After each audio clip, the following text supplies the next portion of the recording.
Social media కేసులన్నీ అలాంటివే. ఎవరో ఏదో చెప్పారు, వాడు ఎక్కడో ఏదో అన్నారని చెప్పి దాని మీద డైరెక్షన్ ఇచ్చి వరుస పెట్టి అందరినీ తీసుకొని వస్తున్నారు. ఇంకా వరుస పెట్టి 10 ఏళ్ల క్రితం దగ్గర నుంచి పోస్టులని తీస్తున్నారు.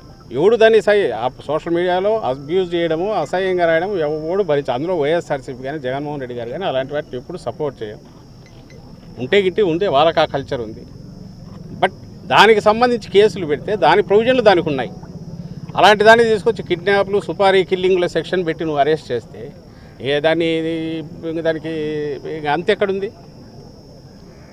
దీన్ని మేము క్వశ్చన్ చేస్తున్నాం. ఇది తప్పు.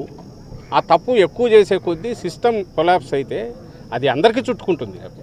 అది ఈరోజు మాకు ఇదైంది, మొదలైంది, ఏం పర్లేదు, పోతే నెల 2 నెలలు ఉంటాం, వస్తాం. ఎందుకంటే పాలిటిక్స్లో ఉన్నాక ఈ మధ్య జగన్మోహన్ రెడ్డి గారు ప్రిపేర్డ్నెస్ అనేది ఉండక తప్పేట్లేదు, అరెస్ట్ అనేది తప్పేట్లేదు. బట్ దీన్ని రుచి మరిగినాక సిస్టమ్ ఇంకా తర్వాత నీ కంట్రోల్ ఎవరి కంట్రోల్ ఉండదు. దారుణ ప్రతి ఒక్కరికి తగులుకుంటాయి. అది సులభం.